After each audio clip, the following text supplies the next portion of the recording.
Hello students. Now I think that all you have understood about the Coulomb's law.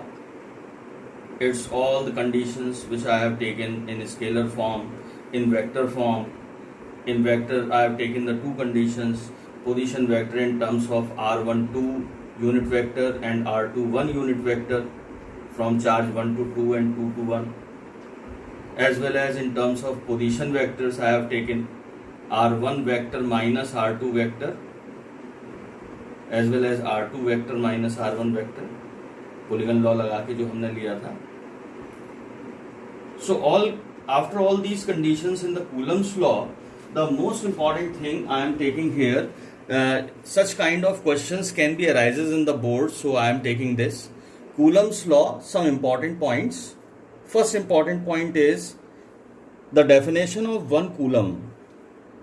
1 coulomb charge क्या होता है? This was given by the Coulomb's, and after its proof of scalar as well as vector, whatever you can take. So in a scalar form we have taken the 2 point charges q1 and q2, either like. If they are like, then q1 q2 magnitude product will be greater than 0, and if these are unlike charges, then q1 q2 product should lesser than 0. Okay, this I have taken here in the earlier. The distance between both the charges be small r, so we have taken the electrostatic Coulomb's force F, it is equals to k q1 q2 over r square, and the k was what was the name of k? K is known as force constant or electrostatic force constant or Coulomb's constant. So the value of k in SI unit we have studied 9 into 10 raised to the power 9 Newton meter square upon Coulomb square.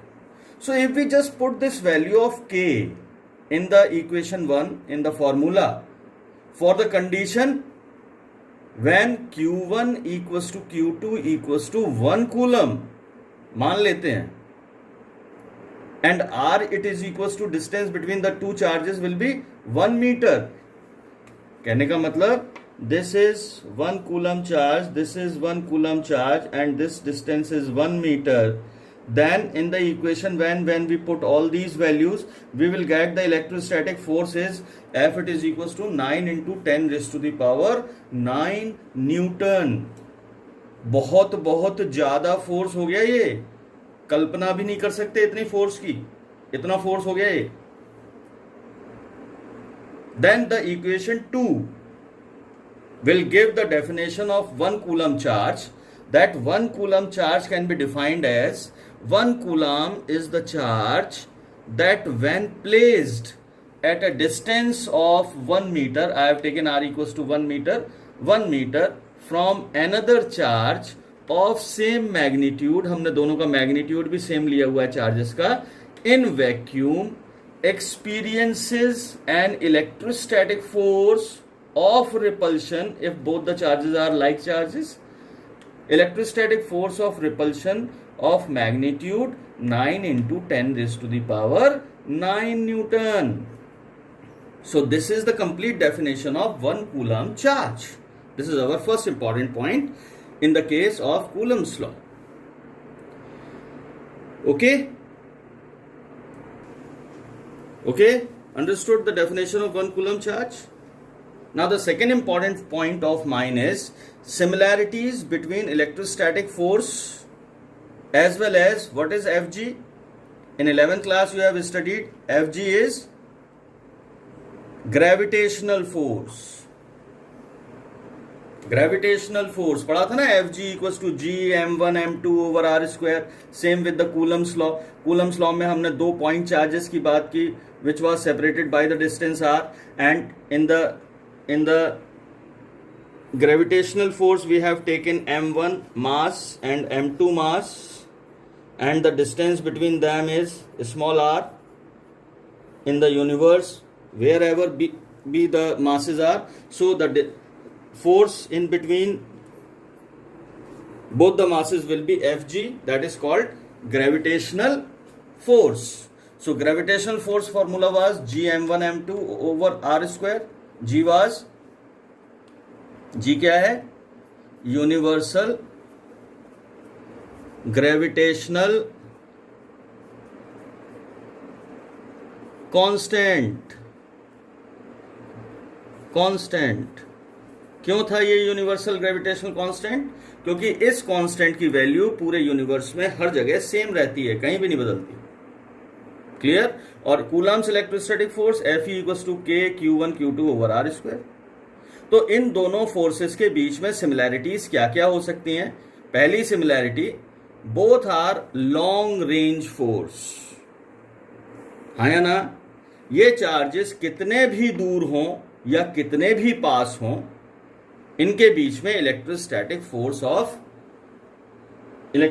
Force of repulsion या attraction लगेगा ही लगेगा। बहुत दूर होंगे तो कम लगेगा, बहुत पास होंगे तो ज्यादा लगेगा। सेम अगर दो मासेस यूनिवर्स में कहीं भी रखे हैं, in 11th class I always give one example that if we just think about sun, गर्मियों के दिन है, सन की याद आती है कैसा लगता है? गर्मी लगती है। और जाड़ों में अगर सन की याद आए तो ठंड लगना थोड़ा कम हो जाती है अगर सूरज निकला हो तो सन तो हमसे कितना दूर है, तो भी हमारे और उसके बीच में कैसा फोर्स लगता है? Gravitational force of attraction, isn't it? तो दोनों ही फोर्सेस लॉन्ग रेंज फोर्स है। Number 2, both the forces Fe and Fg obey inverse square law. देखो यहां भी Fg inversely proportional to R square है और Fe inversely proportional to R square है। तो ये इनवर्स स्क्वायर लॉ को ओबे करते हैं दोनों ही forces Fe and Fg। And third similarity, both the forces act along the line joining the centres. Charges के केस में भी दोनों सेंटर्स पॉइंट चार्जेस के सेंटर्स से लिंक हो रहे हैं, डिस्टेंस हमने पॉइंट चार्जेस के सेंटर से मानी है। और मासेस के केस में भी दोनों मासेस के सेंटर से हमने डिस्टेंस लिया है स्मॉल r। तो दोनों ही चार्जेस, दोनों ही forces act along the line joining the center. So these three are the important similarities between Fe and Fg, gravitational force as well as Coulomb's electrostatic force. Now I am taking the third important point in the Coulomb's force, difference between Coulomb's electrostatic force and gravitational force. तो दोनों के बीच में difference क्या हो सकता है? पहला difference देखें, Coulomb's force is of both types, repulsive in case of like charges plus plus minus minus, and attractive in case of unlike charges plus minus, one charges plus and other charges minus in nature. Again I am telling you, Coulomb's force, that is Fe, is both repulsive as well as attractive in nature, while gravitational force Fg क्या होता है? It is always attractive in nature.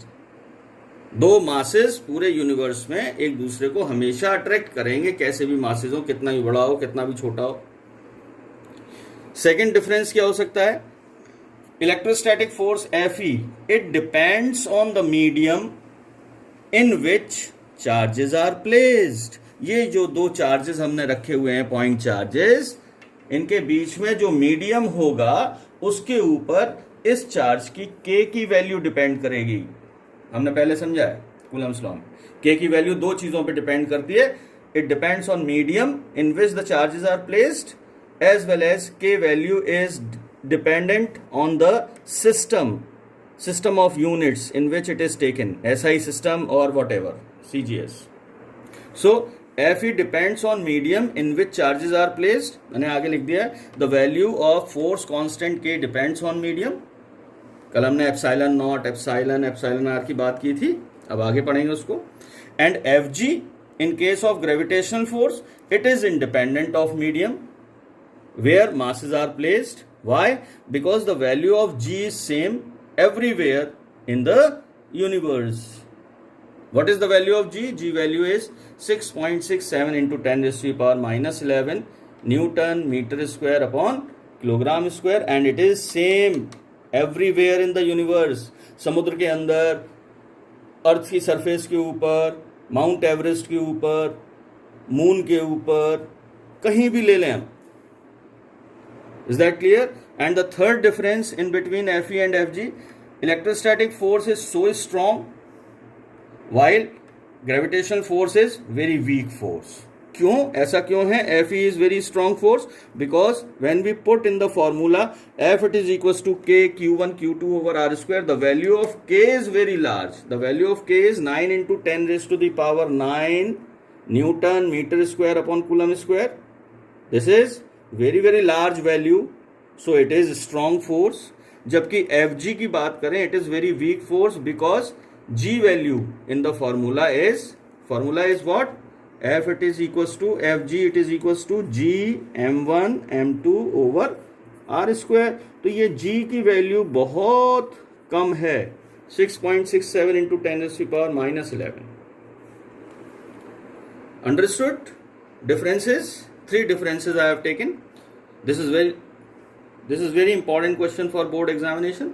Sometimes it is asked. Now fourth important point, limitations of Coulomb's law. Coulomb's law की limitations क्या हैं?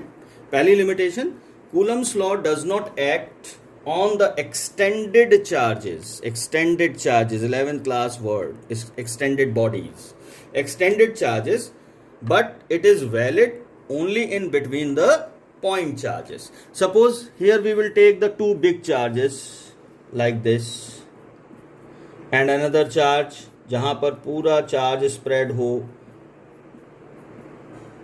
Electrostatic force नहीं लगेगा इतने बड़े बड़े चार्जेस के बीच में, ये सिर्फ पॉइंट चार्जेस के बीच में लगता है. Is that clear? Number 2, Coulomb's law is valid only when both the point charges are at rest. Coulomb's force हर तरीके से वैलिड कब है? जबकि दोनों point charges Q1 and Q2 are at rest. ये भी रेस्ट में हो और ये भी रेस्ट में. मैंने इसके लिए बहुत अच्छा आपको कल नहीं इससे जस्ट पहले वाले में ही बहुत अच्छा बताया था जब मैं कूलम्स लॉ पढ़ा रहा था. रेस्ट में दोनों चार्जेस हों, कूलम्स लॉ वैलिड है, बिल्कुल सही. दोनों चार्जेस मोशन में हों, Q1 Q2 are in motion, Coulomb's law लगेगा? बिल्कुल नहीं लगेगा. But when one charge is in motion, Q1 is in motion and suppose Q2 charge is at rest, Coulomb's law लगेगा? यस, लगेगा. यानी कि अगर कोई भी एक चार्ज मोशन में है, दूसरा रेस्ट में है, तो भी कूलम्स लॉ लगता है. जब दोनों चार्जेस रेस्ट में होते हैं तब तो बहुत अच्छी तरीके से कूलम्स लॉ लगता है. और सिर्फ एक कंडीशन है जहां कूलम्स लॉ नहीं लगता है, जब दोनों चार्जेस मोशन में होते हैं. Now I am taking some simple numericals based on Coulomb's law. First numerical is find the ratio of Fe, electrostatic force, to gravitational force Fg for 2 electrons. It is important. We are considering here the charges electrons placed at some distance apart in air.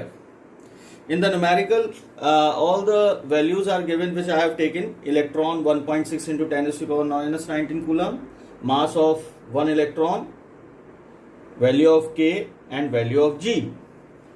How you will take? How you will solve? सोच के देखो, solve कैसे करेंगे. Take both the formulas, this one force and that one force. Since Fe it is equals to K Q1 Q2 over R square and Fg it is equals to G masses m1 m2 over R square. Suppose we are taking these are the equations 1 and 2. क्या करना है? Ratio निकालना है. Divide equation 1 by 2. What you have? Fe over Fg it is equals to R square cancelled out. So K Q1 Q2 over G m1 m2. One thing is also important. This question may be of MCQ type. If this question is MCQ, then your option should be find the ratio. Ratio क्या हो सकता है? 10⁻10 magnitude का, या 10⁻20, या 10⁻30, या 10⁻40, कुछ भी हो सकता है. Now we are considering here the electrons. Both the charges are electrons. This is equation number 3. According to question, Q1 equals to Q2 equals to E, isn't it? So we can take this is Q, okay, and we will put the value of E, as well as electron ने लिया है तो उसका मास भी बराबर ही होगा, तो Me it is equals to Me, है ना? क्लियर है? तो इक्वेशन 3 में भी Fe over Fg it is equals to K Q square over G Me square. Put the values. K value is 9 into 10 raised to the power 9, and charge value of one electron 1.6 into 10 raised to the power minus 19 whole square, upon G value is 6.67 into 10 raised to the power minus 11, and what is the mass of one electron? 9.1 into 10 raised to the power minus 31 whole square. Solve it. When you solve it, you will near about get the answer 10 raised to the power 42. Ratio of Fe and Fg is nearly equal to 10 raised to the power 42. So in the MCQ you can take, this is the question of what is the ratio between F and G, Fe and Fg of the order of 10 raised to the power 40. Clear? This is a very simple example. Now I am taking second one. हो गया वो पहले वाला numerical.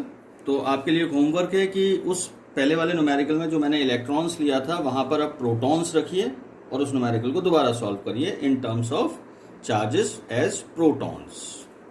Now the second question. This is question number 2.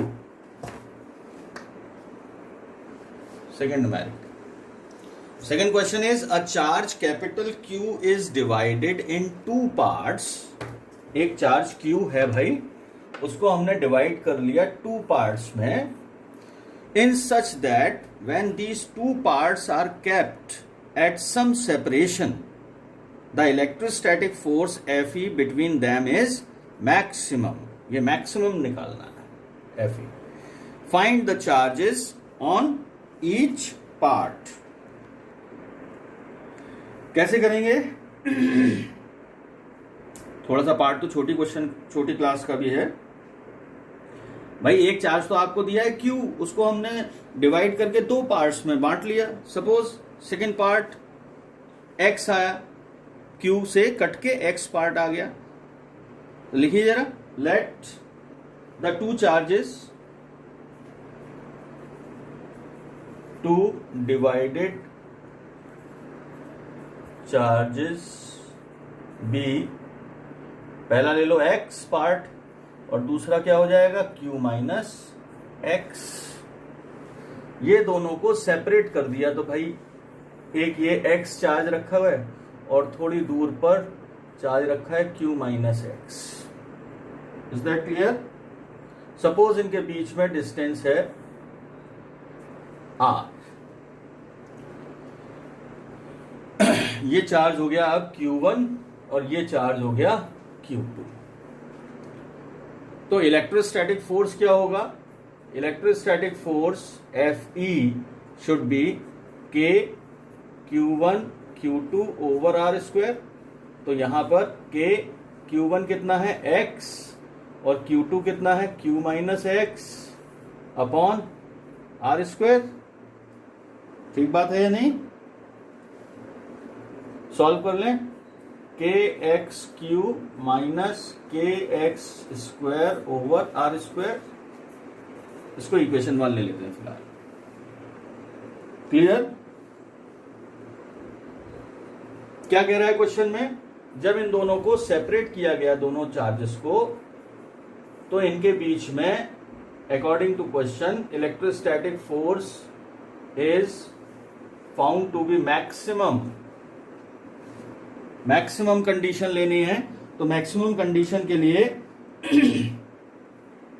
Maximum condition के लिए हमें यह देखना पड़ेगा कि इलेक्ट्रोस्टैटिक फोर्स जो इनके बीच में लग रहा है वो किसके ऊपर डिपेंड है,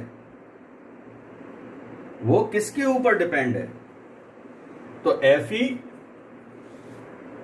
Fe डिपेंड होगा, Fe depends according, Fe depends, हमने फ्रॉम इक्वेशन 1 ऐसे कर लो, फ्रॉम इक्वेशन 1, ये जो इक्वेशन 1 हमने निकाली है, Fe डिपेंड्स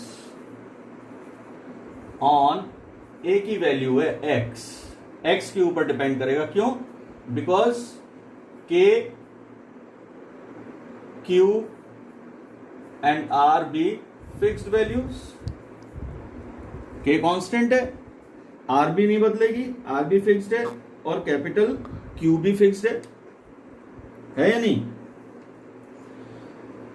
तो अब मैक्सिमम वैल्यू हम कैसे पता लगाएंगे? 11th क्लास कंसेप्ट लेते हैं। 11th क्लास में आपने, मैं रफ कंडीशन ले रहा हूं, 11th क्लास में हमने पढ़ा था कि एक वैल्यू हमारे पास y depends on x, correct, y depends on x। तो हमने कंडीशन क्या रखी थी? सो y इज मैक्सिमम। कब होगा मैक्सिमम? जब हम इसका डिफरेंशिएशन ले लेंगे, dy over dx is equal to 0। जब dy ओवर dx 0 होता है, differentiation of that variable is 0, then only, ये मैक्सिमा मिनिमा की कंडीशन है भाई। मैक्सिमा मिनिमा निकालते थे ना 11th क्लास में, दैट इज द कंडीशन। तो यही कंडीशन हमें यहां रखनी, यही कंडीशन यहां rखनी है। इलेक्ट्रोस्टैटिक फोर्स किसके ऊपर डिपेंड कर रहा है? x के ऊपर। तो अब हम क्या कर दें? Differentiate equation 1 with respect to x। तो डिफरेंशिएट किया तो df over dx it is equals to what? It is equals to 0 आना चाहिए। कब? इफ Fe इज मैक्सिमम, जो कि है भी according to question. Therefore differentiate करते हैं kx3 को। kx3 डिफरेंशिएट जो होगा वो आपके पास किस हिसाब से होगा? kq माइनस स्क्वायर का टर्म है, तो twice kx upon r square, it is equals to क्या आएगा? df over dx, and this is equals to 0 in case of maximum. Solve it. r square इधर गया 0 की तरफ, तो kq minus 2kx equals to 0, और we can say q equals to क्या आ गया? 2x के, और x बराबर क्या आ गया आपके पास? q by 2, right. पहला चार्ज x जो है ये अब आपके पास आ गया q बाई 2। तो दूसरा चार्ज q माइनस एक्स किसके बराबर आएगा? q minus q by 2, it is equals to q by 2। Is that clear? तो ये चार्ज भी आपके पास कितना हो गया? q by 2, right. Got it the point in the numerical? क्या कह रहा है न्यूमेरिकल? दोबारा समझते हैं कि अगर कोई चार्ज कैपिटल Q है जिसको हमने दो पार्ट्स में डिवाइड कर दिया, such that when these two parts are kept at some separation, हमने यहाँ सेपरेशन R ले लिया इसका, the electrostatic force between them is maximum। ये मैं न्यूमेरिकल कंसेप्ट की वजह से करा रहा हूं आपको, ये कंसेप्ट देना चाह रहा हूं। Find the charge on each part. तो भाई दोनों का चार्ज कैसा आया? Same, Q by 2। कब? when Fe equals to maximum in between।